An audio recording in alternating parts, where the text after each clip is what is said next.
నరసరావుపేటలో స్థానిక ఎమ్మెల్యే అరవిందబాబు సారథ్యంలో మూడవ రోజు ఒంగోలు జాతి ఎడ్ల పందాలకు రైతన్నలు పెద్ద ఎత్తున తరలివచ్చారు. ఎడ్ల అభిమానుల మధ్య పోటీలు కొనసాగుతున్నాయి. తెలుగు రాష్ట్రాల నలుమూలల నుండి ఎడ్ల జతలు ఈ పోటీలకు వచ్చాయి. వాటిలో కొన్ని జతలకు క్రికెటర్లు పేరు పెట్టడం మరింత ఉత్సాహాన్ని ఊపునిస్తున్నాయి.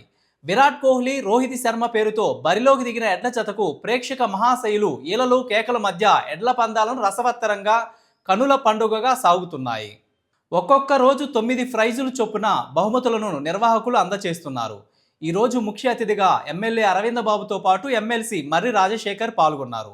ఈ రైతుల కన్నుల పండుగను రాకీ మీడియా 4 కెమెరాలతో, డ్రోన్ కెమెరాతో, LED వాల్స్తో ప్రత్యక్ష ప్రసారం చేస్తుంది. మూడవ రోజు ఎడ్ల బల ప్రదర్శన చాలా అద్భుతంగా జరుగుతూ ఉంది.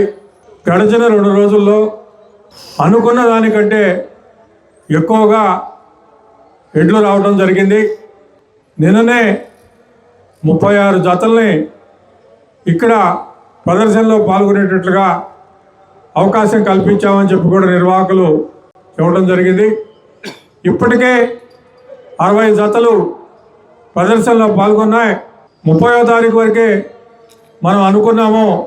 ఇది చూస్తే ఇంకా ఎక్కువ సంఖ్యలో ఎడ్లు వాటి యొక్క పోషకులు ఇక్కడ పాల్గొనేటట్టుగా ఉన్నారు అని చెప్పి నిర్వాహకులు చర్చించుకోవడం జరుగుతూ ఉంది. దీనివల్ల రైతాంగంలో ఎడ్ల పట్ల, ఎడ్ల పందాల పట్ల ఎంత అభిమానం ఉందో దీనితోటే మనకి అర్థమవుతూ ఉంది. రైతులకి ఎద్దులంటే ఎనలేనటువంటి ప్రీతి. గతంలో మనం చూసాం, ప్రతి ఇంటికి కూడా ఒక ఎడ్ల జత ఉంటుంది. దాని ద్వారా వ్యవసాయం చేయటం, దాని ద్వారా మరి ఎద్దులు కానివ్వండి, ఆవులు కానివ్వండి, గేదెలు కానివ్వండి, పశు సంపద అనేది రైతుకి చాలా ఇష్టమైనటువంటి ఒక వృత్తి.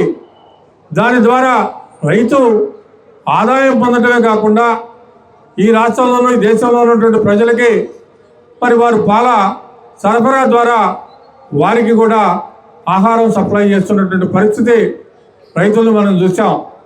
మరి ఈరోజైతే రైతాంగం కొంత నిర్లిప్తత వల్ల కానివ్వండి, పోషణ అనేది భారం అవడం వల్ల కానివ్వండి, ప్రతి రైతు కూడా గేదెలను కానివ్వండి, ఎద్దులను కానివ్వండి, ఆవులను కానివ్వండి, పోషణ అనేది కొంచెం తక్కువ అవుతా వస్తూ ఉంది. ఎమ్మెల్యే గారు, అదేవిధంగా ఎమ్మెల్సీ గారు, మరి రాజశేఖర్ గారు, రాష్ట్ర నాయకులు వాళ్ళ ప్రారంభోత్సవ కార్యక్రమానికి వచ్చి దాన్ని విజయవంతం చేయడం జరిగింది. మరి ప్రతిరోజు కూడా దాదాపు 30 జతలు మరి రాష్ట్రం నలుమూల నుంచి కూడా ఈ కార్యక్రమానికి హాజరవటం, అందరూ కూడా ఎంతో సంతోషంగా, ప్రణాళికాబద్ధంగా, ఒక క్రమశిక్షణతో ఈ కార్యక్రమాన్ని జరుపుతున్న కమిటీ సభ్యులందరూ కూడా ధన్యవాదాలు తెలియజేస్తున్నాను. మరి ఇటువంటి కార్యక్రమాన్ని జరుపుకోవడం వల్ల రైతు సోదరులందరూ కూడా మరి మంచి మంచి పశువుల్ని, గిత్తల్ని ఎలా పెంచాలి, బలమైన గిత్తలుగా తయారు చేయాలంటే మరి ఏ విధంగా మనం దీన్ని ఇక్కడ పశు ప్రదర్శనలు చూసి దాన్ని నేర్చుకోవాలి. రైతు సోదరులందరూ కూడా ఈ కార్యక్రమాలు ఏర్పాటు చేసినప్పుడు చాలా సంతోషంగా ఈ కార్యక్రమానికి హాజరవుతున్నారు. కాబట్టి రోజు కూడా కొన్ని వేల మంది రైతులు హాజరవుతూ ఉన్నారు. అదేవిధంగా అధికారులు కూడా ఈ కార్యక్రమానికి దగ్గరుండి పర్యవేక్షణ చేస్తున్నారు. మరి పోలీస్ వ్యవస్థ కూడా దగ్గరుండి ఎంతో చక్కగా పనిచేస్తున్నారు.